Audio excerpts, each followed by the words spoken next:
is NAIA Football with Dannelly and Donley. Film review of NAIA football games is brought to you by Huddle. Huddle connects us with the teams so we can see all the coaches' game film and give you in-depth analysis on NAIA football. This program also airs on the Urban Edge Network. Download the Urban Edge Network app for all the NAIA Championship events, regular game days, and a whole lot more. You can see all of the NAIA on the Urban Edge Network. Download the app now. This program is part of all the great coverage on the VictorySportsNetwork.com for all the latest in NAIA football and other sports. Check out VictorySportsNetwork.com. Hey, how's it going, everybody? This is John Gruden, the old coach, down here in Tampa, Florida, just studying some football. And I just got to tell you, there is nobody covering NAIA football like the Victory Sports Network. Nobody. They've been doing it for over 20 years, and they know how great football is at this level. Now let's get going. Here is NAIA Football with Dannelly and Donley. Let's go. NAIA Football is the true version of what college football is supposed to be. And it is the best classroom experience an 18 to 22-year-old male can have. One of the most valuable parts of a college education is that experience.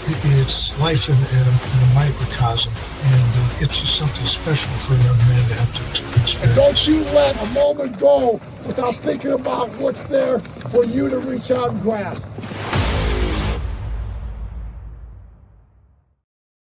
This is NAIA Football with Dannelly and Donley. I'm Jason Dannelly. Thanks for coming into another program yet in another week of fantastic NAIA football. I wonder why you're here. Maybe because we're approaching the final week of the regular season and you're thinking, does my team have a shot at the postseason? Who are they going to play in the postseason? How's that going to go? Are we going to wrap up? Are we going to fire our coach? Who knows? All these things and more coming up on the program. We're going to do an extensive analysis of how things are sitting as we head into the final week of the season and how things look for the NAIA Championship Series. But before we get too far gone, before we do too much here, let's go ahead and ramble through a couple quick games here as we get things set for our featured game breakdown with Pat Donley, who joins me momentarily. So a look at the slate of games here. A lot of setting up this week. A lot of this set up that because this set up that. Indiana Wesleyan's win over Lawrence Tech sets up a matchup between them and Siena Heights this week. The win by Taylor puts Taylor and Siena Heights in the tie for second place. If Siena Heights happens to knock off Indiana Wesleyan this week, there will be a three-way tie in the Mid-States Football Association Mid-East. Also, looking downward, we've got Reinhardt beating Point 69-10. That victory by them and the victory by Pikeville sets up an essential conference championship game Saturday in the Appalachian Athletic Conference between Pikeville and Reinhardt. The winner of that game is going to go to the NAIA Championship Series. The loser's going to stay home. That's going to be it for that conference this year. Campbellsville beats Bethel 38-9. Lindsey Wilson knocks off Cumberland 56-37. Well, not really knocks off, but gets the victory. The Blue Raiders do. Lots of rushing yards in that game. All sorts of records getting set in that game. So now Lindsey Wilson is going to go up against Bethel in the final week of the season. If Lindsey Wilson wins, they're going to retain that at-large bid because Campbellsville is going to be playing Georgetown. If Campbellsville beats Georgetown, then Campbellsville is going to have the automatic. Lindsey Wilson will probably get an at-large, but if Campbellsville loses to Georgetown, well, we're going to explain it all here a little bit later on in the program. Georgetown did come from behind to beat Cumberland. St. Francis of Indiana ups their record to 8-2 with the win over the other St. Francis, 42-24. Southwestern still trying to keep those at-large playoff hopes alive with the victory over St. Mary, improving to 7-3 on the season. St. Thomas of Florida trying to do the same, trying to keep those at-large NAIA Championship Series hopes alive with a victory over Weber International. Montana Tech gets the win over Dickinson State. They are 10-0 for the first time in their program's history. And that's been a program that's been around for a long time. That's something pretty special happening in Butte right there. Friends, big victory over Sterling, 66-7 to also remain perfect. Benedictine beat Baker. They're in the driver's seat of the Hart Conference South Division. They'll play Mid-American Nazarene this week. MNU improving to 7-3 with their win over Missouri Valley. Mount Marty loses to Morningside. Dort beats Concordia, sets up a conference championship game in the Great Plains Athletic Conference. Who did the scheduling these, by the way? Whoever scheduled these looks like a genius. If you're in the Appalachian Athletic Conference, if you're in the Heart South, if you're in the GPAC, you look like a genius. You got a conference championship game the last week of the season. Olivet Nazarene, losers of 3 straight now, drop a game to St. Xavier, who's quietly become 7-3. 7-3, St. Xavier, and they are vying for a potential 3-way tie in the Mid-States Football Association Midwest Division. Marion gets their victory 62-0, as you see there. That sets up a conference championship game of sorts in the Mid-States Football Association Midwest Division between St. Xavier and Marion. There's a lot of stuff going on. There are a lot of things happening out there. I need somebody smarter than me to help me break it down. That guy is Pat Donnelly. That's why he's here. Hey, Pat, what a weekend, man. What a weekend. I felt like you were speaking a different language there the last few minutes because there's so much going on. I almost need like an AI translator to take notes for me there. So many different scenarios. I know we have to talk about yesterday's games, certainly, but man, like huge games, obviously, implication, type games with all the scenarios that could potentially happen, going into Selection Sunday next week, a week from today. So man, oh man, a lot going on. Or are you a fan of Always Sunny in Philadelphia? I'm not sure I'm a fan. I've watched every episode, and I still can't decide if it's a good show or not. I've only watched all 400 of them, but is it good? I don't know. There's that scene where it's Charlie, I think. I like the clips I see. It's one of those programs I got to watch. But there's that meme you see all the time where Charlie is up against the board and there's all the lines driven everywhere. With that's what this last week was like in NAIA football. Well, this team beat this team, and then this thing happened, this here, and then this over here, and then that's what we were dealing with this week. Plus, when we get into our featured games, we had some upsets. We had some games that we did not fully expect, what was going to happen, ended up happening. So we'll get into that and a whole lot more here as we kind of move through the program. But we're going to have questions. We're already getting comments coming in on the stream. So if you've got questions about the NAIA Championship Series, drop them in the comments. Pat and I will get to them as things go. We had some great ones, though, this week. And there's a few things that I think kind of stood out in that opening bank of games, that I went through. I'll kind of flip back through real quick, since I've got you here. Reinhardt gets a big win. Pikeville gets a win. There's a possibility that 5-5 Pikeville would make the postseason next year. That will blow people's minds. I can't wait. I can't wait for the rookies to this next week, but how can a 5-5 or even Reinhardt, how can a 7-3 team make it? It's because they're conference champion. Then you had Lindsey Wilson. I don't know if you paid a lot of attention to the Lindsey Wilson Cumberland game, but that got tight. Cumberland battled in that, and if Cumberland wins that game, they're talking at large down there because they do have 3 losses, but one of those losses was to an FCS school in Tennessee Tech the first week. So some arguments there as well. And then a nice win by St. Francis of Indiana, who you and I, when we talked on this program weeks ago, kind of after that second loss, we were thinking, well, it's probably going to do it for the Cougs this year. But they've turned things around. They've kept winning. And it really looks like they might have a nice opportunity here, potentially to make an at-large. Well, I think they will now, Jason. And I think the win, obviously, over all of that is the crucial win. And I hate to say this, Jason, and I feel horrible because I could go back a few different times and say I'm like the mush. I mean, I was singing the praises of all of that 2 weeks ago because I'm telling you, Jason, you go back and look at some of the great games this season in the NAIA. I think the Marion Olivet game was fantastic. Yep. And it was really like a slugfest, back and forth. And all of that gave Marion everything that they could handle. Probably the best effort that they have seen outside of Indiana West was a great game. But that was really a great football game. And I can't tell you how many times all of that would answer a Marion score, and it's a 1-score game down to the wire. And it's like they've just kind of fallen apart here lately. And again, St. Francis turns around and beats them the next week after the Marion loss.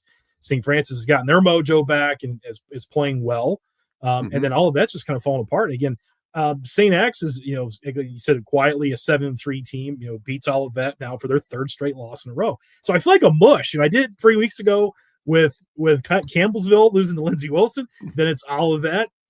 talking about, I didn't feel good about the St. Francis, my alma mater, my former employer, Olivet playing well against Marion. Now St. Francis and Olivet playing against each other. I hate to say it, but I predicted Olivet to win that game. And, my Cougs win, which I'm happy about. At the same time, now Olivet's kind of falling apart, Jay. It's kind of a weird deal. And now the Cougars are now in really the driver's seat as the at-large now in the Mid-States West, which I think they are deserving, even though you hate to mention the rivalry loss, the 49-0 loss to Marion, which is a tough one. And that's not a great, it's not great on the resume. It's not a great look. Not a great look on the resume, certainly. But at the same time, arguably one of the best leagues, if not top 2 or 3 league in the entire affiliation, and they're number 2 in it. So there you go.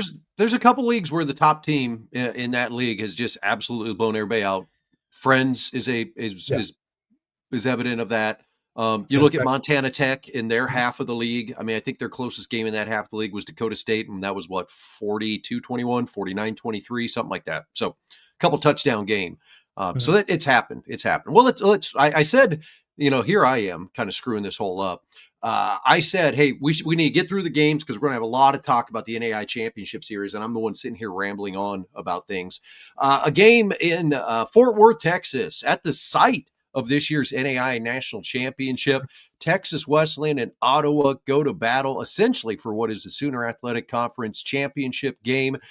Now, granted, Ottawa has to win one more week, but this was the one that a lot of people had their eyes on all season long to kind of determine who's going to be the best team in the Sooner Athletic Conference. And early on, it looked like it was going to be Texas Wesleyan. Texas Wesleyan led in this game 35-21, and then Ottawa gets a score. Ottawa gets a pick. Ottawa gets, a couple big returns, couple big plays. I think anytime a team can get a pick six for a touchdown and then also get a big over-the-top kind of scoring strike, it really changes the momentum. And that's what happened to get this from 35-21 to 35-35 to 42-35 and to see Ottawa pull away in this game, Pat. I mean, we've seen it kind of all year with Ottawa. Like they've beat teams, they've put up points. They haven't absolutely dominated everybody this year, but they've been the better team on the field when they decided to be the better team on the field. I think that was kind of what happened yesterday. Guerin throws for 299 yards, gets 4 touchdowns, only throws 1 pick. It was a well-played game by Ottawa to take a couple punches, but then respond and come back from it. Yeah, have some weapons, certainly. I tell you what, it seems like, hosting a playoff round, that's a pretty good place to host a playoff round. Nice weather in, late November. So, automatic qualifier. Seems like that's almost a done deal. And they play, is it Louisiana Christian? Louisiana Christian, yep. Yeah. So that's a big matchup still. I mean, is it now technically the conference championship? Technically the conference championship, yeah. Right. Because what would end up happening with Louisiana Christian only having 1 loss and Ottawa having none, if Ottawa loses to Louisiana Christian, then Louisiana Christian has the head-to-head taken care of there. But it's then a 3-way tie if Texas Wesleyan beats Wayland Baptist, because Texas Wesleyan, Ottawa, and Louisiana Christian would all have 1 loss in the conference. So then where do you go to? They have like this whole point differential thing. It's mind-boggling.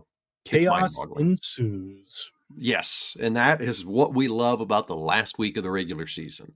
But at the end of the day, the other thing that this game did too is it determined there's really only going to be one team from the Sooner Athletic Conference make it.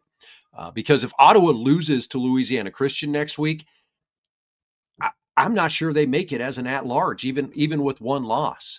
The resume really wouldn't be there. I mean, you had a 7-point victory over Texas Wesleyan, who's borderline on the top 25 now, and then lost at home to Louisiana Christian. Now we're getting ahead of ourselves. We're making a lot of ifs, ands, buts, candies, nuts, all that sort of thing. I think Ottawa is going to win next week. They're going to secure themselves. And if they end up playing in the first round, they'll host a game.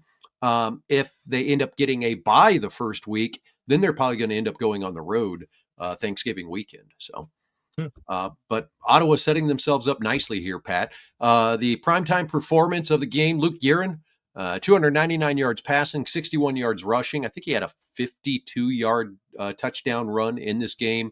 Threw for 4 touchdowns, ran for 1 touchdown. Looked really good. Looked really good in this game. Did a good job finding open receivers when need be. And he's a tough kid, too. took off running a couple times, took some licks, got right back up. So Luke Gearin, our Walgreens primetime performance of the game. All right. You're talking about being a mush again, Pat. Oh, man. I was singing McPherson. I was singing the praises, Jason, and I've literally done it like 4 consecutive weeks. The team I was really pumping the tires of in the previous week's show has literally laid an egg. It's unbelievable. Like it's every week happening every week. You stop saying good things about teams, Pat. I have to stop. And only I was so say bad things that get you on highlight videos. I mean, Jason, like Jaleel Brown was incredible last week. Like one of the most dynamic players I've seen this year. I mean, what did he rush for? 260 or something crazy. Last week. Three something, wasn't it? It was like say, 45 carries for 360. Unbelievable. No, I don't know. It was a lot. It was a big game. It was a lot. And it was, they were dynamic. And, in Kansas, Wesleyan's had their moments this season. Obviously, they're going to finish the season with a winning record. Really a great record for a first-year coach and, fantastic, right? At the same time, on paper, at least going into this game, it's a McPherson game to win without question. Yeah. And it didn't happen. So, this is disappointing to me because I do think McPherson, just watching them throughout the season, and I thought they battled Friends probably as good as anybody for the most part, and certainly the first half of that game.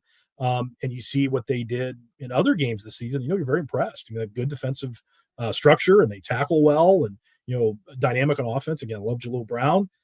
And just you do this. It's like, man, what's going to happen here now in the KCAC? I don't know. Yeah, I mean, right now, the way it stands is for sure both conference champions will make it in. But then the at-large, you have this whole scenario, well, McPherson's got 2 losses, 1 to Friends, 1 to Kansas Wesleyan. Kansas Wesleyan has 3 losses. They lost to Friends. They lost to Evangel, and now it's escaped. Did they lose to Southwestern? Lost to Southwestern. Sounds right, yeah. Yeah, and then Southwestern has 3 losses, lost to Friends, lost to McPherson, and lost to Evangel. Right. So you've got this whole mix of this team beat this team, beat this team. Like there wasn't just like this one-off errant. So I take Campbellsville, for example. Like Campbellsville has a loss this year, but it's to Cumberland, who's kind of this other team that's out of the mix now. It's not to the top 4 teams in the conference. With this, everybody everybody's beating everybody for that second spot. So you've got MAC, you've got Kansas Wesleyan, and you've got Southwestern, kind of all with an argument that they could make the NAIA Championship Series. Now, in this game, I want to talk a little bit about Kansas Wesleyan because I honestly haven't watched a lot of Kansas Wesleyan football this year, but I did watch this game, and they were impressive in their – I'm trying to think the right way to put this. They were impressive in the ways that they were not impressive. They ground the ball out. They held McPherson down. They got a couple turnovers, and then they had a 12-play, 93-yard drive in the fourth quarter for the win, and just methodically went down the field, ground things out, and a little bit of a gutsy play call. Running back screen to the middle of the field to Domina for him to get into the end zone for the final score of the game. They did leave 55 seconds on the clock, and it looked like McPherson was going to get a real shot to go down the field and potentially win this game. And they actually had a completion, but it was negated by a hold, and they had to go back. And then Markarian's final pass, kind of his arm gets tipped or he gets hit, and it goes, just doesn't happen. But it was a heck of a ball game played in Salina, Kansas yesterday, I thought, Pat. Yeah, absolutely. I mean, these are 2 good teams. I mean, Kansas Wesleyan's have had their moments, and you've seen it throughout the year. This is a team on the rise. You're seeing positive things happen. And again, I still think the world of McPherson. I think they're a good football team. It's just one of those things, and you got to tip your cap to Kansas Wesleyan after really getting thumped pretty good by Friends last week. Let's be honest. I mean, I watched the first half of that game, Jason, and it really wasn't close by the second quarter. And that's tough to respond from that. And again, everyone's gotten beaten by Friends like that this year for the most part. Yeah. And they responded, Kansas Wesleyan, and came out and put forth a great effort and won against a very, very good McPherson team, and just made this whole at-large thing in the conference just crazy. So this is going to be interesting this final week to see how things shake out a week from today. Yeah, absolutely. There's just a lot of questions, and we'll answer them more down the road. Did Heaven Domina, running back Kansas Wesleyan, our primetime performance from Panera Bread in this game, 147 yards rushing, 32 receiving yards, and had that 11-yard touchdown with 57 seconds left to win the ball game for the Yotes and keep their postseason hopes alive. We go to the Frontier Conference, Pat. Holy cow. This was, I'm not surprised that College of Idaho won this game. Going in, felt like could be toss up. You've got Carroll at home, so Carroll gets a little advantage at home, but could be a close game. I kind of felt like College of Idaho dominated this game. I mean, outside of, the first quarter where we kind of had, some turnovers back and forth and some special team stuff happening. When we got, into the second quarter of this one, Pat, College of Idaho got physical in a way running the football that I really haven't seen them do the last couple years in the games that I've watched. And they looked really good. I think they're getting back to where they were a couple of years ago, Jason, to be honest with you, because I think they're incredibly physical on both lines of scrimmage. I think they're very good in the second level on defense. I think defensively, I'm going to talk about their defense here first, Jason, collectively. They are dominant. I mean, they have gotten so much better from game one to where they are right now. Jason, like we talked about, we've said this phrase, 1,000 times already this season about the Yotes. Slow build, they are peaking right now. They are an exceptional team right now, I will tell you. I'd love to see them in Montana Tech again, because that was the best game Montana Tech has had this season. The best effort someone's put forth against them this year. And that was a pretty darn good game.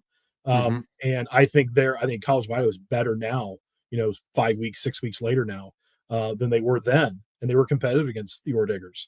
I'm a fan of this team, and it starts defensively. Jason, they were just absolutely stifling. They were fantastic. Up front in the second level, bottling up the run. They run exceptionally well. Again, they're physical. There was really nothing there. Jason, there's only one offensive touchdown for the Saints in this game. The first score was a punt return for a touchdown, if you remember. A kid named Sullivan took it back, heck of a return. And that's pretty much it for the Fighting Saints in Nelson Stadium in Helena. That is an impressive win. I would put that up there, Jason, with one of the best wins I've seen thus far this season. Again, it's obviously late in the year here, but that is one of the most impressive wins I've seen on the road this year. To win it like that in this dominating fashion, I mean, look at the total offense and what the College of Idaho defense did to Carroll. I think Carroll is a good football team, Jason, and I hope they can get in as that large. I'm not sure now. I think the way this game ended is not a great look, but I think but it needs to be evaluated. I think College of Idaho is that type of maybe a top 12, top 10 team. I think they're ranked 15th because they lost to Montana Tech. Well, Montana Tech's pretty darn good. We've all figured that out. And I think College of Idaho is up in that tier. Pretty darn good, man. And I think they're well coached. And offensively, like you said, both lines of scrimmage, the run game, it starts there for them, certainly. And they are very methodical in how they approach things in the run game. And of course, the complementary, play action game, bootlegs that complement that running game. Love their approach, and they do a fantastic job. Love the way they do things. And this is a good football team. And they have gotten better every single week and peaking here at the right time going into week 10. Just fantastic. The thing that really got me in this game, and really has got me all season with Carroll College, is I felt like coming into the season, I mean, they had tight end Carson Ochoa as a guy coming back. But I felt like they had a running back coming back off injury. They had some other guys with experience, that this was going to be a team that was going to grind out some rushing yards. They weren't going to run for 300 yards a game, but it was going to complement what Hewitt was going to do throwing the ball. Carroll College was held to -7 yards rushing in this game. That is mind-boggling to me, because I guess I know it's not like Carroll's got a bunch of slappies back there they're handing the ball off to that aren't able to run it. I think it's more of an indication of how good this College of Idaho defense has gotten this year and how well they defend the run and just how much better they are from week one to now. I mean, if you're a coach, you kind of take what Coach Mike Morosky has done at College of Idaho this year and say, this is the plan. If you're a coach, you start here, and every week you're just a little better, and then you're peaking as you go into the postseason. And I think that's what we're seeing with College of Idaho. And it reminds me of a couple of years ago when we saw College of Idaho starting to play really good football going into the postseason. They went to Grandview and got a win, and then almost went on the road to Kaiser and knocked off Kaiser to get into the national championship game. So they're peaking at the right time. They've got all the tools there. They've got a great defense. They've got a dual threat quarterback. They've got a really good group of wide receivers. And Riley Byington has really stepped up to be that workhorse bruising back for the Yotes. 198 yards in this game, 2 touchdowns. I mean, it was a great performance, just physical run style. And the other thing is, too, behind Byington, there's 2 or 3 guys that get a couple carries a game that are a very nice complement to the style of running he is. So, again, we are. Just take that air and let's pump the tires here of College of Idaho. But I think the Yotes are in a really nice position heading into the postseason. I think Carroll College, this loss does hurt them, but what helps them is there are so many other teams with 3 losses right now that I don't think will get considered for the playoffs above Carroll College, who has lost to the conference champion of the Frontier East and the conference champion of the Frontier West. It's not like they lost to the second best team in this conference, the third best team. They lost to a conference champion and a conference champion. Then that's where the line gets drawn after that. So with that being said, I think the Saints are in as an at-large as long as they take care of business the final week of the season. So any final thoughts on this one, Pat? No, that's a great point, and I couldn't agree more. I think Carroll College is the 3rd best team in this league, both sides, East and West. I completely agree with that. I think they're better than Montana Western. They beat them head to head. I think that is a great point. I think you're spot on with that, and that's a great sales pitch for them to make it the at-large. I think they really should.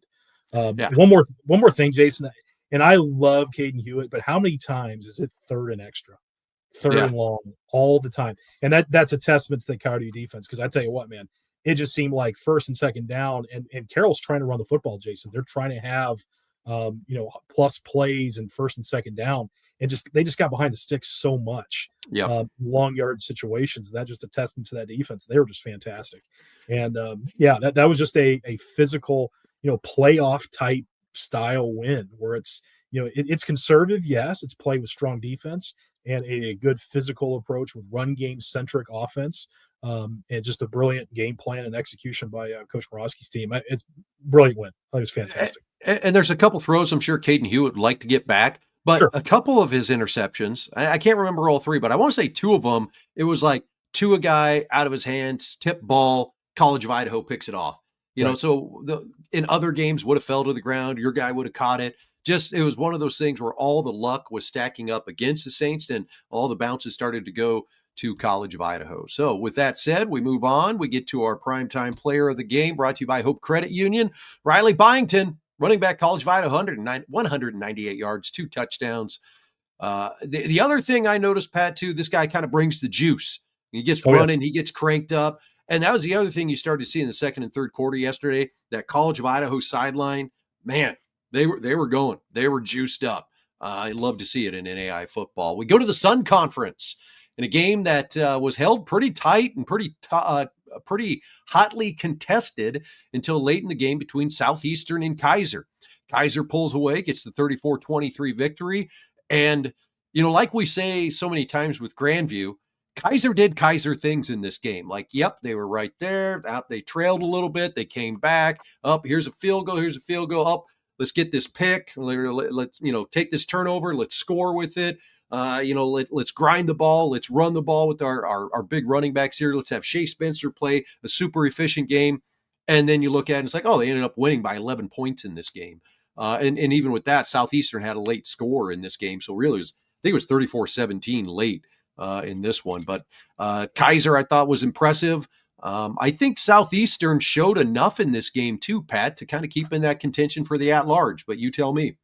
I totally agree. I think they absolutely are deserving of the at-large. This team needs to be in the playoffs. I don't think there's any doubt. I mean, it's a 17-17 game, Jason, going in the 3rd. I think even the middle of the 3rd, there's only a field goal for Kaiser. I'm just doing the math here, looking at the the breakdown of the quarters. And like you said, Kaiser does Kaiser things, starting the 4th quarter, put together a drive. Jaden Miller, Jason's a problem for people. Holy moly. That guy is dynamic. Wow. He's gotten faster. I'm trying to think, is Jaden only a sophomore, Jason? Is that right? Is he a redshirt sophomore? I think he might be a redshirt sophomore. I'll pull it up here. He's gotten faster. He's bigger, stronger, and faster than a year ago. And again, we've watched him throughout the year. But I tell you what, they've done a good job. The Seahawks have done a good job of kind of limiting his carries. I think they're kind of getting that kind of that ramp up for the postseason, late season. And they Sophomore. turned it. He's a sophomore. He's a true sophomore. He's a dude, man. There's a screen that got called back in this game that he probably, I think he banged his head off the goalpost for about 65, and that might be one of the prettiest plays I've seen him just take off. And he hit a gear. You're like, and left fast Southeastern guys in the dust. I mean, that dude can run. And it's pretty. Like, he can go. And that's one thing Miles Russ has done, and the Kaiser football program has done with their running game. They've always got the guy, but then there's always another guy to go with the guy to kind of limit, the beatings that the guy takes as much as you can. No doubt. But he's a dude. I love Shea Spencer like that's ever changed. He's fantastic. They're great up front.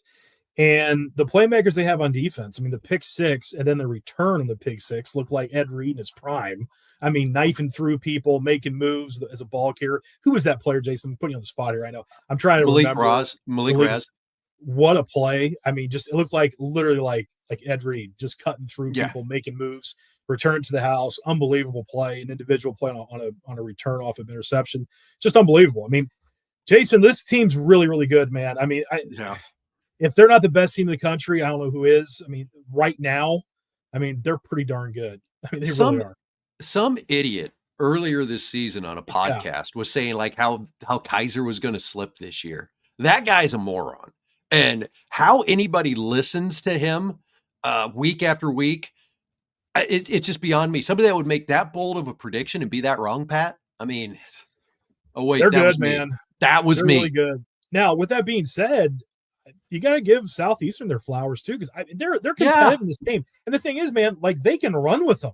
They can run with Kaiser. They're that athletic. I mean, Nate Michael's an athlete, man, and he's running, making plays all day. He can do. You got to consider this was a 20-17 game up to the 3:44 minute of the fourth quarter. So 3:44 left is when Kaiser scored to go up 17-27. And then on the ensuing drive, the turnover happened for a pick six to make it 34-17. So up until the final 4 minutes of this game, it was a 3-point ball game. And Kaiser had to kick field goals to tie it and then to eventually take the lead. So, Kaiser's good. We know they're good, but Southeastern with 2 losses, man, you just kind of want to, like, Florida Memorial. What were you doing that week? I know. You should be 8-1 right now. Absolutely. If they win that game, they're sitting 8-1 right now. They might be sitting top 8 in the country in terms of seeding, but that loss kills them. And then, I'm all thinking we might have the scenario for a 3-way tie in the conference between Southeastern and Kaiser and Florida Memorial because they all have one loss. Florida Memorial loses to Ave Maria yesterday. Oh, you gotta be kidding me. Yeah. Yeah. So unbelievable. So it's Kaiser and Southeastern 1 and 2. And you've got St. Thomas picks up a victory. They're still in the mix, I think, with 3 losses to be a potential it's there. I'll break it down here later. We're getting too far ahead of ourselves here, but gotta get to it. Great job, Southeastern. They need to be in, Jason. Southeast. Yeah, they need to be shadow of a doubt. Kaiser automatic, Southeastern at large, as long as everybody wins this week. Jade Miller, Dylan Simon, running backs for Kaiser University, putting them both in for the primetime performance. Those guys grinding it out. 36 carries, 187 yards, and a touchdown. You can even hear my corgi is excited about it right now, barking upstairs. Hey, that gets us through. That gets us through all of those games. So we'll quickly go through the top 25. Grandview over Culver Stockton, 62-7. Kind of as expected. We talked about Benedictine, their win over Baker, kind of puts them in the driver's seat for their conference. Friends gets a big victory. Montana Tech gets a big victory. Dordt beats Concordia. We thought that game would be closer. At least I thought that game would be closer than what it was. Dordt setting themselves up nicely for a big game this week at Morningside. Marion gets the win. We talked about Carroll College of Idaho. Lindsey Wilson over Cumberland, and then Morningside beats Mount Marty. Kind of thought Mount Marty would come back a little stronger here later in the season, but just has not been their year. They got that big win over Northwestern early, and then that was it. Campbellsville gets the win. Ottawa gets the win. Indiana Wesleyan gets the win. Southeastern loses to Kaiser. College of Idaho gets the win. The rest of the top 25. So St. Thomas now sitting at 6-3. Now, the top 25 coaches poll does not matter. Does not mean a hill beans. Doesn't mean anything towards the postseason. But you got to think that the selection committee knows that's the 16th rated team in the country at 6-3. potentially for an at-large. William Penn gets a victory. They're 9-1. They're as good as gold making the postseason as long as they beat St. Ambrose.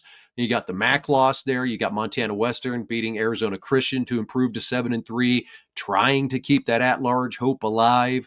Northwestern gets the win over Doane. Georgetown gets the last-minute victory there over Cumberland. St. Francis with the win. Evangel with the win. Texas Wesleyan with the loss, and Southwestern beating St. Mary. So I go through all of that quickly because this is what matters right here, right now. The standings in all the conferences, Pat. The conference champion, the winner of the conference, gets the automatic. And we've always said, if you want to make the NAIA postseason, win your conference. That is your easiest route because, as you'll see when we get into the explanation of all the at-larges, like I said, it's all these different webs that have been weaved. And how is it going to happen? And well, this team beat this team and this team, just win your conference. It's that easy. And that's what we have in the Appalachian Athletic Conference this week. Reinhardt and Pikeville play one another. The winner makes the postseason. Montana Tech, they're in. They've won their conference. College of Idaho is in. They've won their conference. Dordt and Morningside, in my opinion, like Morningside should be sitting undefeated here right now, but they kind of had that slip up earlier this season. Northwestern for that loss. But the winner of the game this week between Dordt and Morningside is in automatically.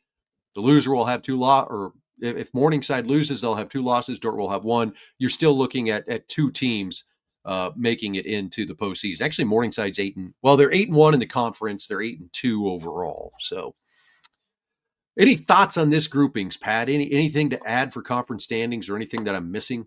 Pretty cut and dry. I mean, you're exactly right. I mean, Reinhardt would make things a heck of a lot simpler for everyone. And I think they are the best team in that Appalachian conference. Win and you're in. Make it simple. But it can't be simple, right, Jason? There's too much going on this year. Everything's been crazy. It's crazy at all levels of football. If you look around the country at all levels, it's nuts. Look, the NFL's freaking nuts. Yeah. I mean, it's crazy. It's just crazy. So, I mean, it's pretty cut and dry. I think that the teams here are deserving. Obviously, Dordt Morningside is a huge matchup this weekend. It's there's a lot going on here, certainly.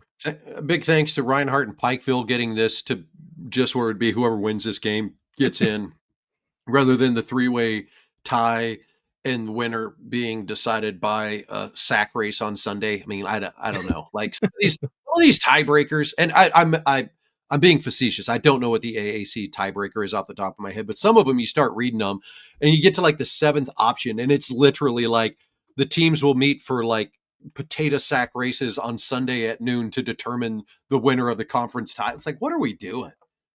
All right, next group of 4 conference here. Hart North, Grandview, they're in. William Penn, going to make it as an at-large as long as they beat St. Ambrose. If they lose to St. Ambrose, they're on the bubble then. But then there's going to be there's a lot of bubble teams then.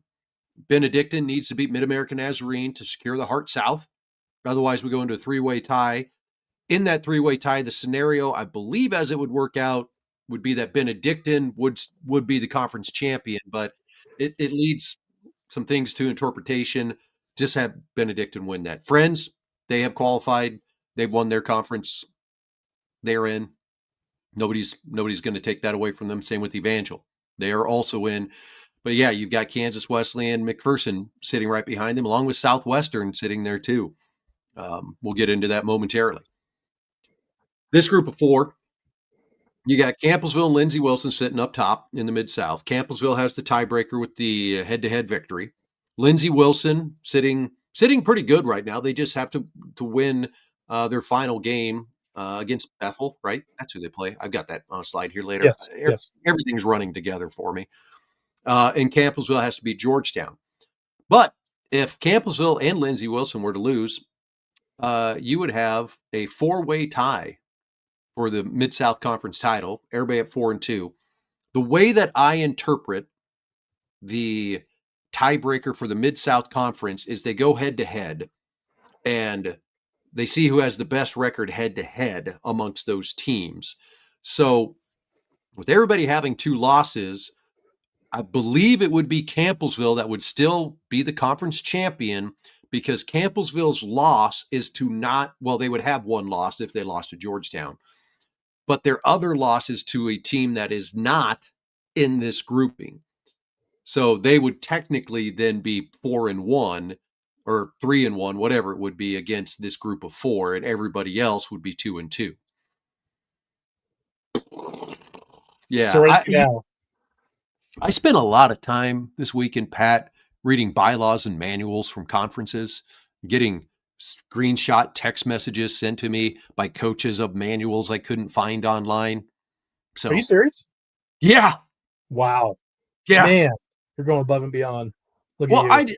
unfortunately or fortunately, there's a lot of people that watch this show, and I had parents messaging me today saying, "I know that this is a off question, but what are the chances like we would have a bye week or we wouldn't play on Thanksgiving?" And I was like, "Well, with your team, you're going to be playing on Thanksgiving because you're going to have a first round bye, and that weekend you're definitely playing." So, I mean, I had.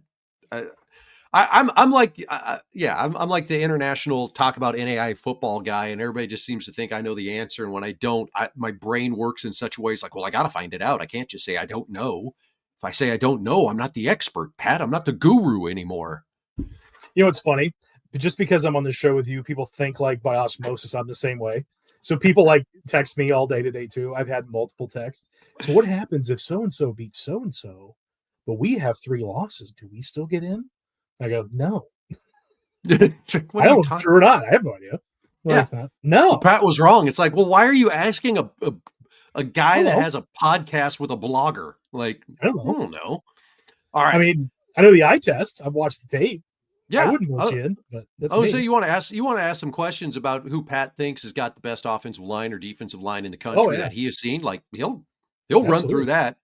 I gotta be careful. I gotta be careful talking good about anyone though. Until right now, I'll absolutely mush them. They're gonna lose to a 2-8 team next week. Exactly. Don't want that to happen.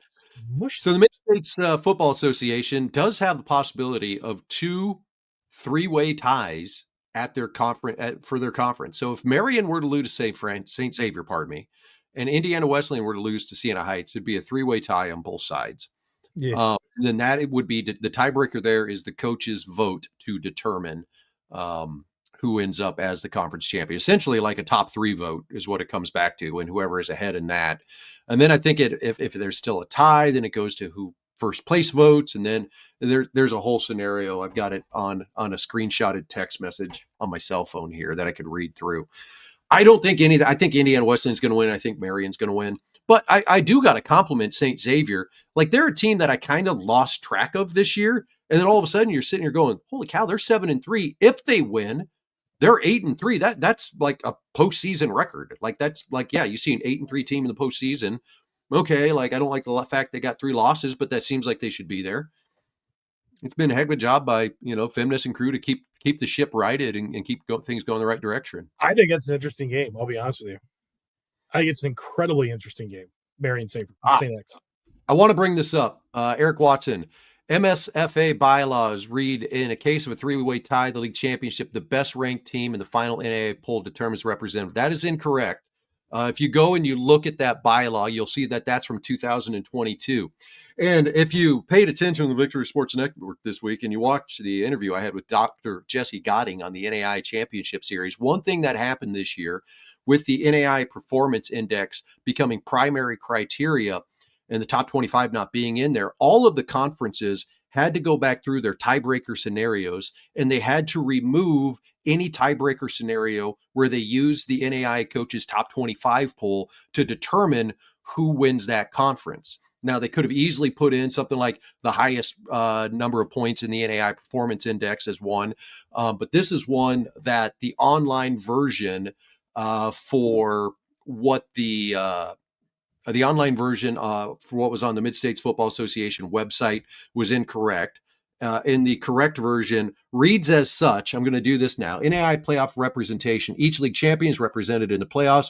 In the case of a 2-way tie in the league championship, head-to-head competition decides the playoff representative. In the case of a 3-way tie for a league championship, a league-wide coaches vote will occur, ranking tied teams in order of 1, 2, and 3. If first place votes are tied, total rank order will be the next tally. In the event of an additional tie, the point spread will be calculated in head-to-head games among the 3 tied teams.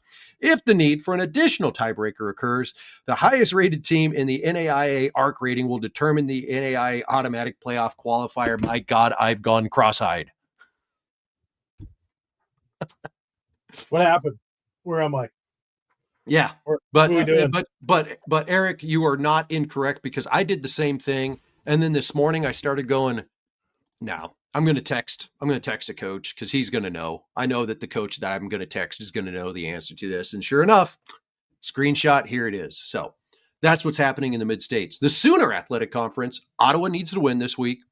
They are the outright champion then. If they lose, we have a 3-way tie, and somewhere in my email from Jim Powers of the Sooner Athletic Conference last year, I've got like the 3-way tie, and I believe they use like a point differential, like total victory points, like scenario in theirs. That was the last one I saw. Are you sure it's not a 6-shooter duel? Yeah. I was thinking Sooner. We meet at the OK Corral at noon. Yeah. And we draw pistols. And the person that is left alive, their team gets to play, because obviously the other team's coaches would be dead. Right. No. That's kind of what I'm thinking. So, yeah, that's what's going on in the Sooner. Ottawa in the driver's seat there. Kaiser winning the conference. And then, as you see there, Southeastern St. Thomas and Florida Memorial all sitting at 4-2. So let's break it down. Let's show you how I see things sitting right now. 13 conference champions, 7 at-large bids. That's what makes the postseason. Here's what I'm predicting for your automatic qualifiers, with a couple caveats here. All right, we're going to say Reinhardt wins the Appalachian. If Reinhardt doesn't win it, that's going to be Pikeville. So that's going to be one there anyway. Montana Tech is in. College of Idaho is in. Grandview is in. We're going to assume Benedictine will take care of business against Mid-American Nazarene, and that they will be the Heart South representative. And also, if there's a tiebreaker scenario, I think they end up being the rep anyway, but don't quote me on that. I'm just a blogger with the podcast. I'm saying Dort wins the GPAC. I think Morningside can win that game. And if Morningside wins that game, Morningside will have their name on here. But I think regardless of that, Dort and Morningside both make the NAIA Championship Series. Mm-hmm. Friends is in, Evangel is in. Nothing to talk about there. We're going to call Marion the champion, the Mid-States Midwest. We're going to say Indiana Wesleyan wins the Mid-East. We're going to say that all hell doesn't break loose in the Mid-South Conference, and that Campbellsville just wins against Georgetown, and that settles it. Then they're in as the champion. Otherwise, well, they're probably still in, but then the other teams have. But then Lindsey Wilson, if Lindsey Wilson wins, and then Campbellsville loses, and Lindsey Wilson wins, and Lindsey Wilson is the automatic. Exactly. Ottawa, they're in if they win. And I believe they've got the tiebreaker as well, but don't quote me on that. And then Kaiser is in. So the asterisks on this screen right now are the ones that are clinched. Now we get into the at-larges. My confidence level in these at-larges is definitely not as high as what it's been in previous years, Pat. And a lot of that is due to the fact that the NAIA is not using the top 25 poll anymore. You could kind of predict if this team wins, they'll drop to here. So then this team will be up here. So they're not using the top 25 poll at all for anything in the postseason. So everybody that's in the chat right now, when your parents, if you're a player and your parents are like, but we're higher than them in the top 25, you got to go, it doesn't matter, Dad. What matters is the NAIA performance index, the Massey rating, the ARC rating, your overall win percentage. These are the things that they look at first as the primary criteria, and they do not even look at the top 25 poll. So my confidence level is not as good because there's math in the performance index that is 7 layers removed that can change a team's point total. So take, for instance, right now, Olivet Nazarene is 5-4. If Olivet Nazarene wins, they're 6-4. They have a higher win percentage. So anybody that's beat them gets like one more point. But if Olivet Nazarene at 5-4 right now loses this week and they go 5-5 and now they're a 500 team, now you're getting a point less when you beat that team. When this week you're getting a point more. So your point level could go down because theirs went down. So there's this whole scenario, and that's just like one of 5 things. That's not like the final determining factor. In the interview with Dr. Jesse Gotting, he talked about like there are 5 things that we look at for primary criteria, 5 more things for secondary criteria. This is a long way of me saying like the system is not as cut and dried as what it was before. So my confidence level in the at-larges is not great, but I am confident in Lindsey Wilson being an at-large, or Campbellsville, whoever ends up being the in there. Same with Morningside. I'm confident there as well. I'm probably more confident in William Penn as an at-large over Carroll, just because they're going to have 1 loss. If they beat St. Ambrose, they're going to have 1 loss. If they lose, they're going to have 2, and then they're kind of on the bubble. Then we get into like, okay, Southeastern's probably in with 2 losses, and the fact they played Kaiser so tough, I think they're in. And I think St. Francis is in with their losses. I mean, if you remove the scenario and you say, well, their only losses are to conference champions, and people think you're talking about Carroll College, you're also talking about St. Francis in Indiana as well. Their losses were to only teams that are conference champions. So that's where I think St. Francis gets in, because they've only lost to conference champions of 2 conferences. 7 spot right now, if you made me determine it this week, like I wouldn't feel good about it, Pat, because you look at those teams that are on the bubble and it's like you could make an argument for about any one of them this week going into the final week, but we need that final game to kind of determine, because that could knock out Georgetown. Georgetown loses, they're out. Northwestern is in the discussion, but I think their losses ultimately catch up with them here, and who those losses are to. They have a quality win over Morningside, but lost to Dort, lost to Mount Marty, and lost to, who am I missing here? Hastings. So with those losses right there, like those aren't great losses to Mount Marty and Hastings. Kansas Wesleyan, like they just beat McPherson. Are they in the talk pad? Montana Western's only got 3 losses this year, and it's to 3 teams that are probably going to make the postseason: in Carroll College, Montana Tech, and College of Idaho. That's their 3 losses. Are they in? But then, hey, let's argue Dakota State. Dakota State loses week 0 to Dakota Wesleyan. Terrible loss. Guess what? Here's what people don't talk about. Going into that game, Dakota State loses their defensive coordinator and special teams coordinator, same guy, I believe, had to resign kind of due to some health reasons. And their starting quarterback was not back yet off injury. This Trey Heddick that's played all season for him and played amazing, did not play that week either. So that's a week 0 game. And we talk about teams progressively getting better. Dakota State has done that. They just beat Rocky Mountain 38-7 this week. So as only a 2-loss team, and their other loss being to Montana Tech, how are they not getting more love? I don't know, Pat. I've been babbling for 5 minutes, and you've been patiently waiting for me to shut up. I'll let you speak now. This is how podcasts go. I talk. Okay, you talk. I'll be honest with you. Like I wouldn't change a thing that you have. I mean, not to be like that guy and horrible podcasting here. I totally agree. Every single scenario, every point that you have, the left side of this screen right here is spot on, in my opinion. If everything goes away, I think it will. Yes, I think so. Absolutely. And then, like you said, interchangeable. Obviously, Morningside beats Dort, then they're interchangeable.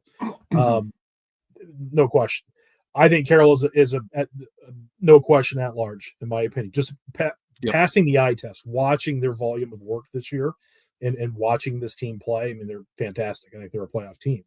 I think William Penn is deserving. And I'm telling you right now, Jason, I am concerned about that game, meaning the St. Ambrose game. St. Ambrose has played some good football this year. They've had moments of playing some really, really good football. They're getting back into it, meaning that, I'm not saying they're a playoff team yet, but they're certainly not the 0-10 team we've seen the last couple of years. The Fighting Bees are coming back, and that's not an easy game for William Penn. And I think Southeastern, what they did last night and put forth a great, great challenge of a great football team of Kaiser. They are incredibly deserving. I hate the Florida Memorial loss like everybody else does, but I think they are very, very deserving of an at-large, and are, again, watching them on film, watching the talent, watching the way they're coached, the way they are prepared, are deserving. And St. Francis, like you said, and again, I hate the rivalry loss. I can't stand it. As a St. Francis Cougar, my degree's on the wall right there. I'm looking right at it. I hate it. It's a bad loss. At the same time, they're 2 conference champions that they've lost to, Campbellsville and Marion. They are deserving to be in, and they're playing really good football right now as we sit here today. and they're going to win next Saturday and should get in the postseason. So I can't disagree with any of these scenarios. And on that right side, Jason, I don't, with McPherson's loss yesterday, that's the one team I would have pushed for, and I can't do that now after losing to K-Dub yesterday. So I really can't lobby for any of those teams on the right side, in my opinion. And watching them and what their body of work and the resume is from this season, I'd have a hard time pushing and trying to sell the selection committee on any of those as an at-large. That's just my viewpoint. I mean, and this is this is unpopular. I think just remove all the things that they lost to this team, they played this team, and they didn't look good. Remove all that, and I just look at if those teams that were on the bubble played one another, who wins the most? Who wins most of those games? I probably land on McPherson and Montana Western, and then St. Thomas.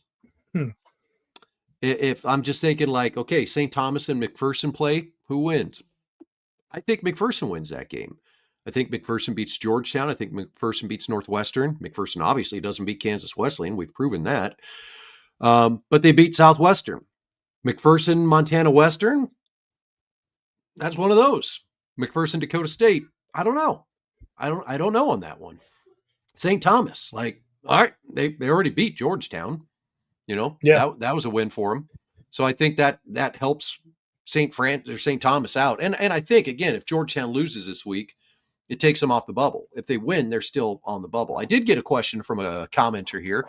Given the criteria you're discussing, how are Mid-American, Nazarene, and Baker not on the bubble list? So a couple things here. If you, and when I broke down this bubble list, I also looked at the current NAIA Performance Index and the Massey rating and kind of did an average of where they fall there. Baker, with the losses that they have, they've got 4 losses now. Like, they're cooked at this point. They needed to win the conference. Mid-American Nazarene, they've got 3 losses. William Penn is one of those losses.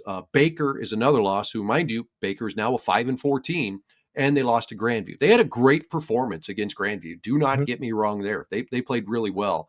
But they've struggled at times in games this year. They were down to Clark early in the season, who's a 1-loss team. They beat one win team, pardon me. They beat William Woods 35-26.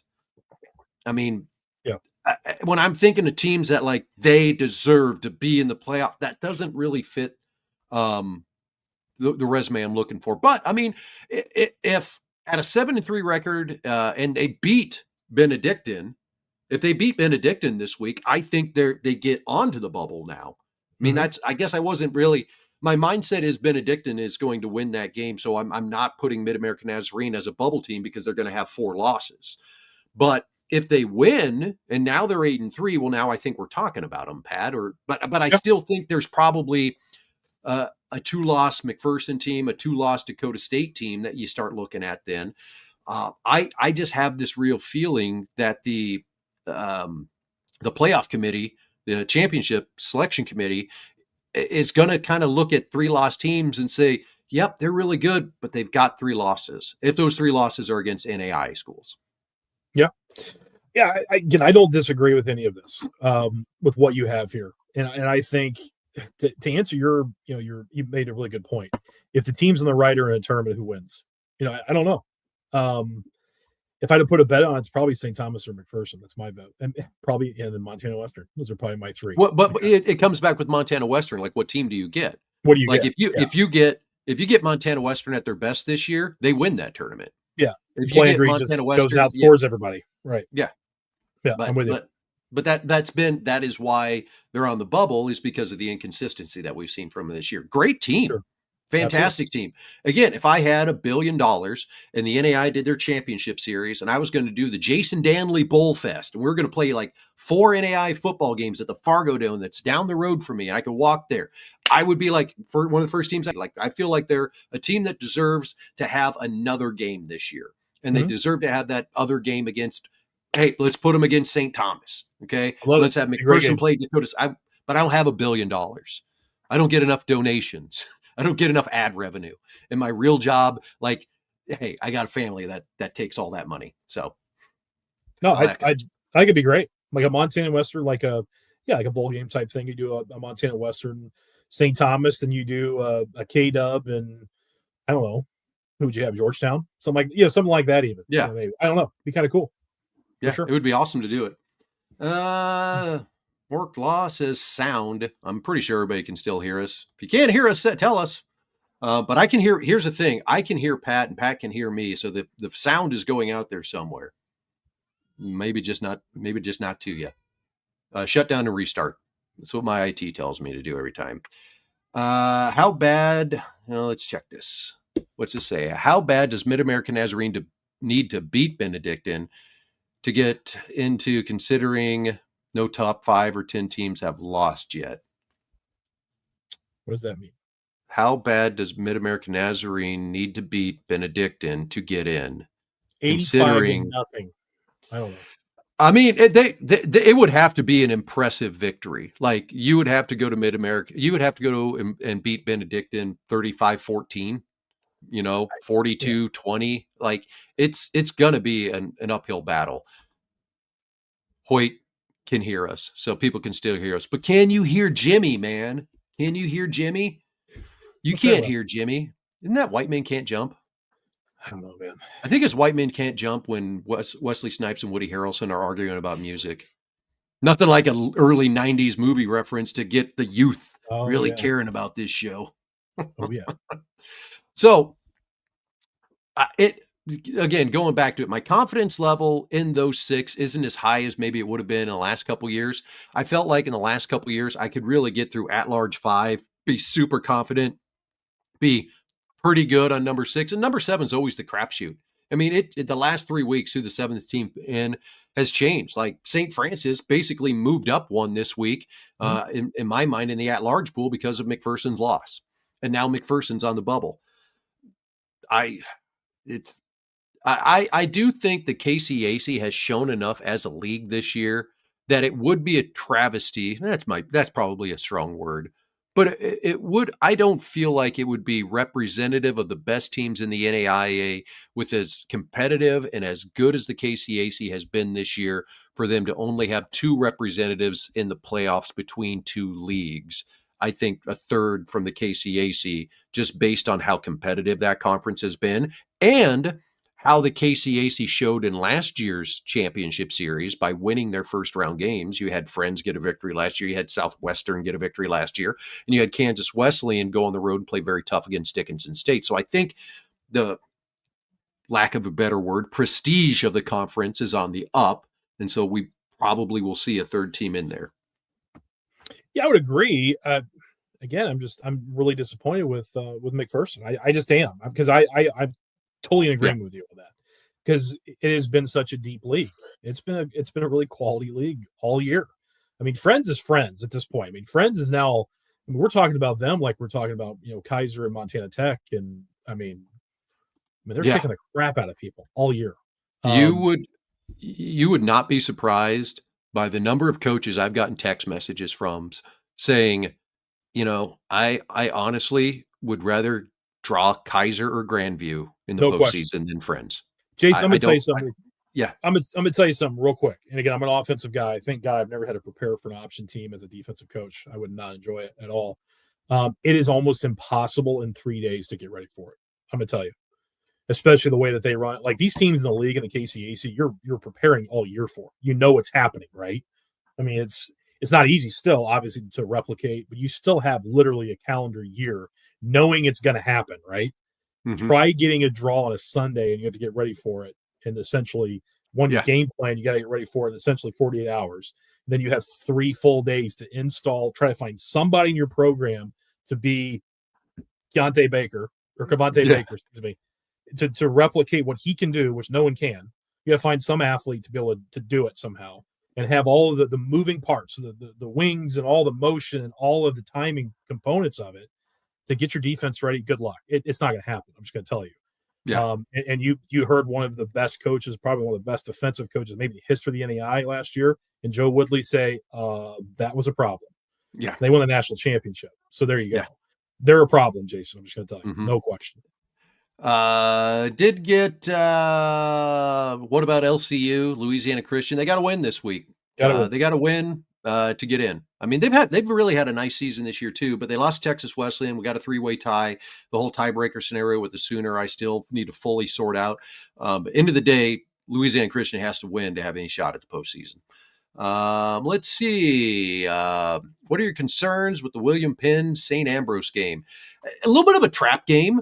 A little bit like William Penn, like one loss right now, feeling good about themselves. St. Ambrose isn't playing for the postseason. They can throw everything in the kitchen sink at William Penn to try to get this win, and really potentially spoil William Penn's one-loss season to get to the postseason. Go back and look what Ambrose has done this year. They played some good football against some good teams. They're not a great team yet, but they are on the rise. And like Jason just said, William Penn is a good football team. We love William Penn. At the same time, you're 100% right, Jason. I mean, there's nothing to lose to the old Fighting Bees, and they could play spoiler in this trap game. No question about it. Totally agree. Yeah. Another comment here. I have the same at large. Very good. Campbellsville stat guy here. Anxious for Georgetown. Lindsay is very, very good. Yeah, I think there's a lot of respect in the conference, in the Mid-South Conference, for just how good the rest of the squads are there. So pretty good all the way around. Let's see here. What's this one? Comment: Benedictine has one loss, ranked third. Their loss was to Grandview. Yep. Yeah. So, I mean, Benedictine still those dudes. Absolutely. Yeah.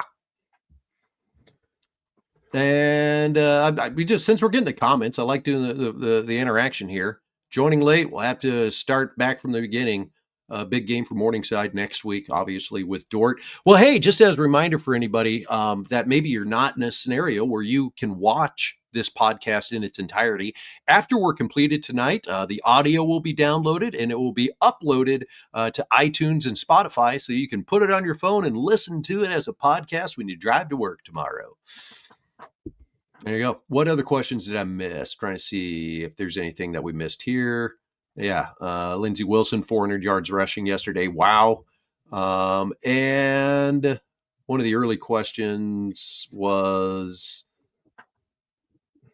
does the GPAC get 2 teams in? Yeah, they do. So, if you got any other questions, fire to them. Let's see. St. Xavier beats Marion Saturday. Would they be considered in a 7th at large? They would not. I don't think. Well, maybe. I don't know. Because the tiebreaker would go to the vote. So, all right. I said this off air to you, Pat. That's a nightmare. The tiebreaker scenario, the Mid-States Football Association, is a coach's vote for the top 3. Marion has one loss and is rated very high. If St. Xavier beats Marion, Marion probably still gets in as an at-large. So as coaches in the Mid-States Football Association, would you not vote for St. Xavier to be your champion? Because then they would get the automatic. Marion would have an at-large. St. Francis would also potentially have an at-large. No boy. Yeah. So it's an interesting matchup, actually, Jason. There's a lot of history there. It's a rivalry game. Anything can happen. It is interesting. That's not going to be an easy game for Marion. I will tell you that. Right no, it won't be. And again, like the commenter Tim here is correct in saying, they're 8-3. Then they I think same scenario as Mid-American Nazarene. Mm-hmm. If Mid-American Nazarene beats Benedictine, pardon me, and St. Xavier beats Marion, well, now you got 8-3 teams all of a sudden. So, what's this one say? With Ottawa possibly winning the dinner, would they get first round game? Yeah, they probably. All comes down to seeding. Spots 13 through 20 will play. I think Ottawa will move up and probably be a higher seed and have a first round bye. So if you didn't know that, spots 1 through 12 in the NAIA Championship Series get a first round bye. 13 through 20 will play November 22nd. Everybody else plays their first game the weekend of Thanksgiving. So, Sooner. Win the dinner? Win the Sooner. He corrected himself here. Sooner. Oh. Kind of like me, Freudian slip, always thinking of food. There's always that. That's a good point. We do have more stuff to get through here. So here's the big game this week. We're gonna roll through this quick because we're already over an hour here tonight. Yeah. Mid-American Nazarene at Benedictine. That's obviously a game of the week. Defenders and Morningside. Any thoughts here, Pat? We've kind of dissected this already. Man, I mean, obviously Mid-American Nazarene, like you said, is there a scenario that they just come out and just throw everything in the kitchen sink at Benedictine, try to steal a win? Benedictine, I mean, yeah, they've got this thing pretty much locked up for the most part, but I just think Benedictine's too strong, Jason. I just don't see it happening. I just don't. I mean, I don't know what your thoughts are. I just don't see it happening. I don't see it happening. I think Benedictine and Coach Osborne knows that run that team made last year. That team knows what happened last year. I think they're uber focused, and you're not going to see them slip up this week. Now, Dorton Morningside, that game's a little bit more of a coin flip to me. No question. I mean, it's at Morningside. Morningside has been a team this year that we've watched at times, Pat, and we just went, what the heck is going on? And other times we watched it and went, oh, okay, that's them. What team shows up this week? And then Dort on the other side, like Dort has had some scenarios this year where they got down to like Northwestern early, but then battled back, had the game-winning score there late in the game. Like this is probably one of the best games in the Great Plains Athletic Conference in a long time. Not just because it's for a conference title, but it's the last week of the year. We've had a lot of build up to it. I mean, I'm excited about it. This is a great one in the GPAC. This reminds me of the old days. Remember when Morningside and Sioux Falls played always the last game of the year in the GPAC? Always did. It was always for the conference championship. Of course, Sioux Falls probably won 90% of those. But anyway, this reminds me of. This is a big deal. And for the conference championship, I think it's a coin flip. I totally agree with you. Definitely reminds me of those old days, conference championship in week 10. It's the cliche, whoever plays good defense and creates turnovers is going to win that game.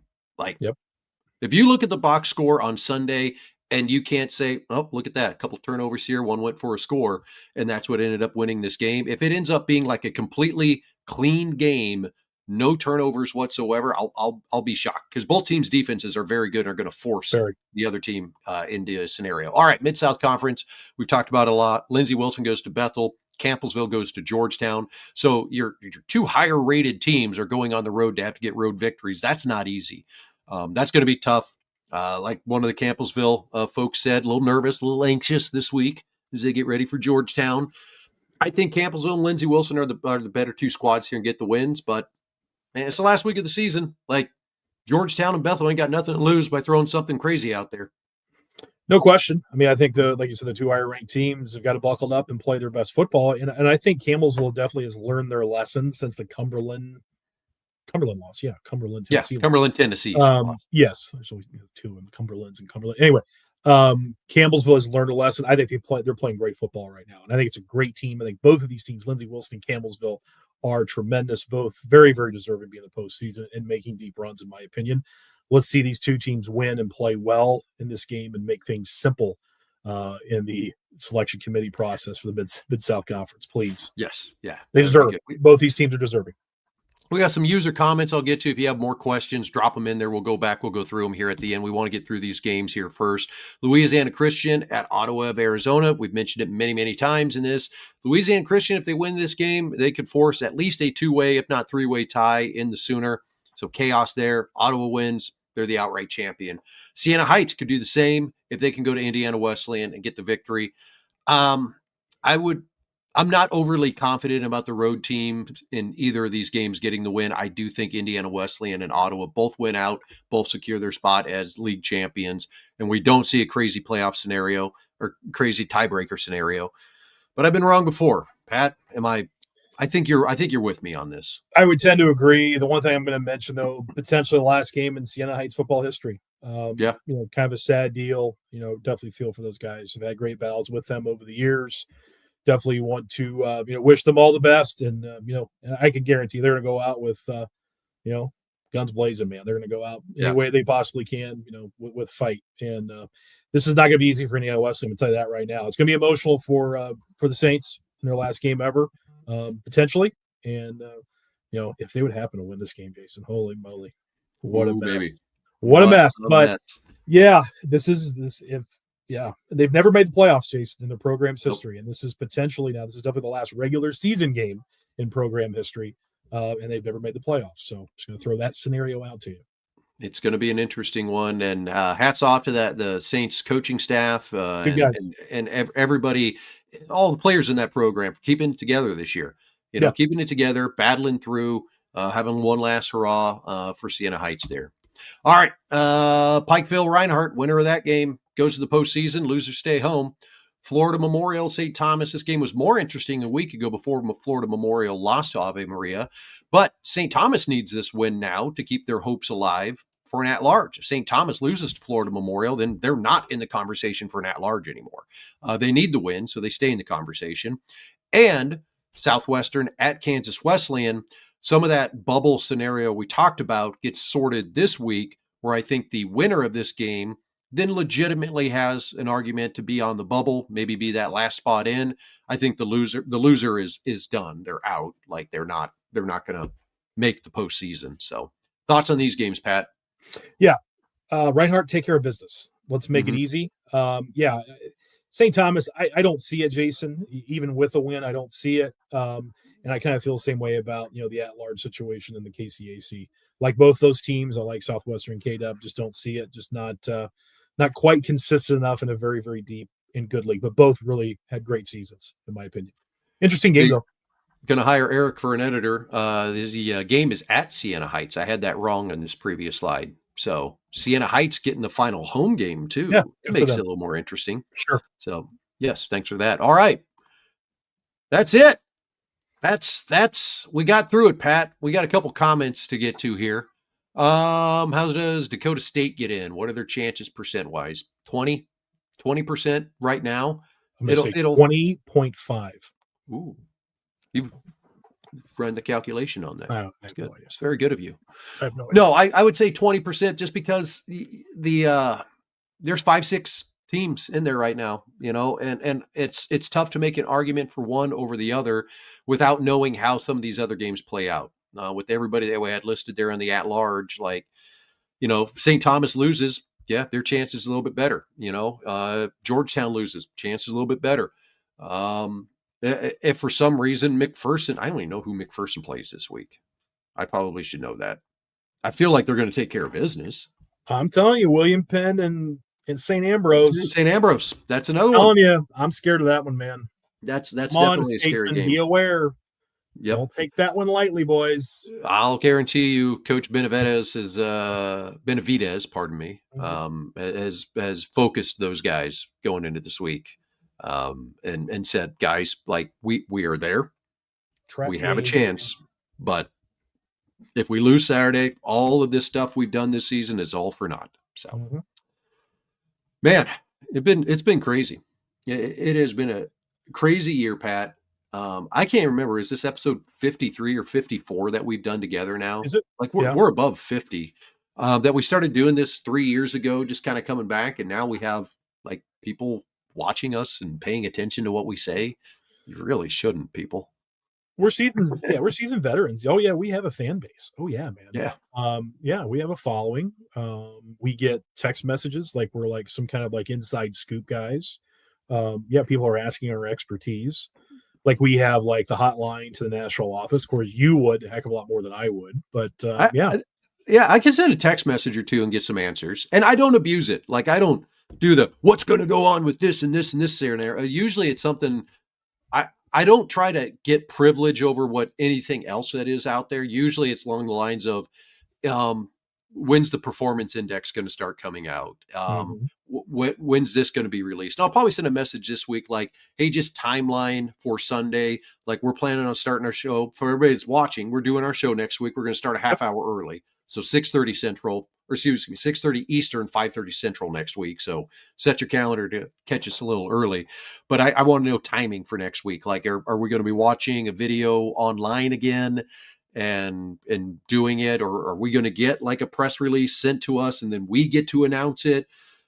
What are we hosting the selection show? We're not hosting the selection show. Have they not asked you yet? No. Because I put on the Heart of America. I keep calling the Heart pregame, the Clash of the Week show. And there's your glorious face, like always. I do enjoy it. And we do our little, our pre-recorded segment, which is fun.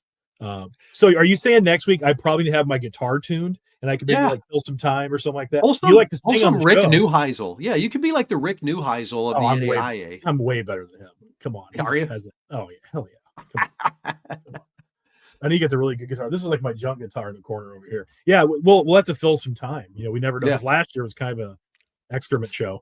But we at least know there's probably going to be 2 sources for the stream this year. So I'll make sure I've got those up because that's what kind of screwed us last year's. What was it last? It was on YouTube, simultaneous with YouTube, and then it was Urban Edge last year, but they were on a different server last year because it crashed it last year. Like everybody, like when I heard it was they were going to try to do it on there. Having been a guy that's hosted some things streaming wise in the past, and like you tell people, Selection Sunday, there's going to be more eyes and ears and people watching the NAIA than ever before. And whatever your web traffic is that you're used to getting on your busiest day, it will be 10 times that. Like I could show you my Google Analytics that shows the traffic for Victory Sports Network. And if you zoom out, it looks like a heart that's borderline dying. It's got the little blips. It's got the little blips like this throughout the year. And then there's Selection Sunday that is clear up here. And then it's back down here.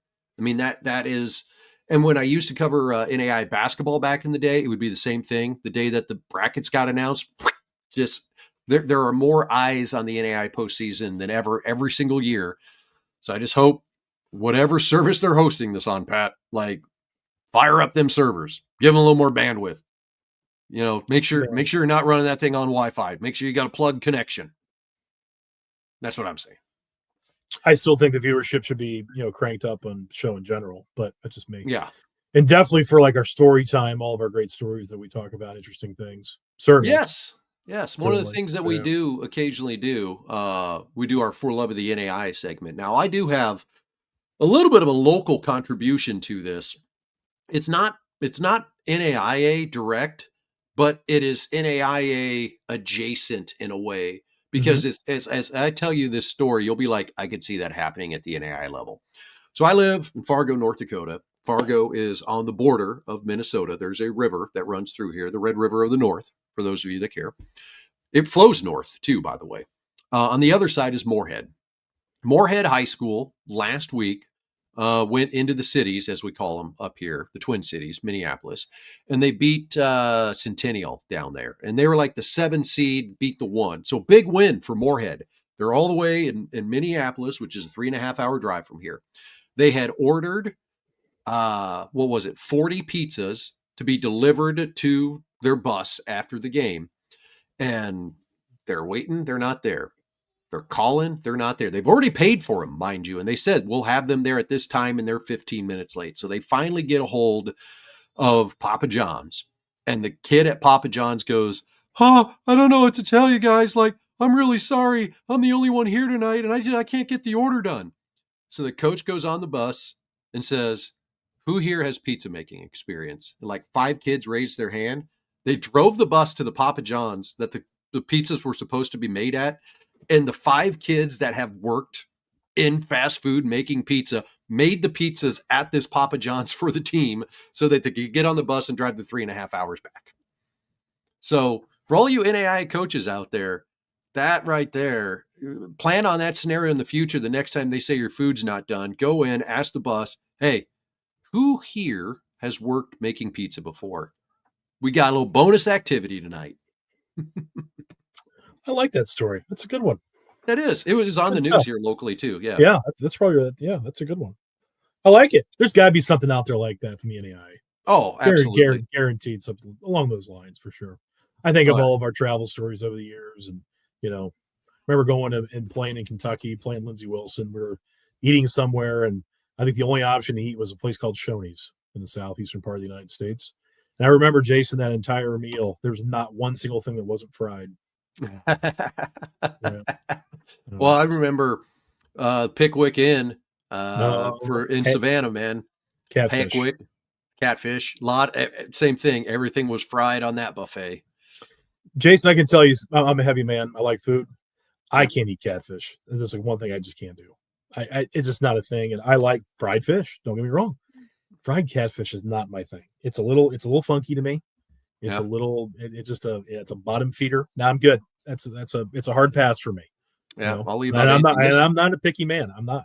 I just can't do catfish. Not my thing. This week I could be eating quite a bit of stuff. So my week is pretty crazy. It's a regular work day for me tomorrow to go in and do my normal everyday job. But then I'm actually on vacation Tuesday through Saturday. I will be in Florida, going to Orlando. Family's going down there. This is kind of like the in-laws. They don't really do a lot for Thanksgiving, but we like to do a thing like a weekend or two before Thanksgiving. And we decided, hey, let's take the whole family there. So it's wife, mom, dad, sister, my little 2-year-old baby. We're all going to Florida. So it is stone crab season. So I'm going to be eating me some Florida stone crab this week, baby. Giddy up. Sounds great. Well, enjoy, buddy. Have fun. It will. Yeah. Well, we should probably wrap things up. We've gone nearly an hour and a half. And, this was kind of like testing for next week because it's going to be a long show next week. So kind of, get the vocal cords in order. We're used to an hour. We're up to an hour and a half. Next week will probably be a 2-hour show. So we'll have a lot to talk about.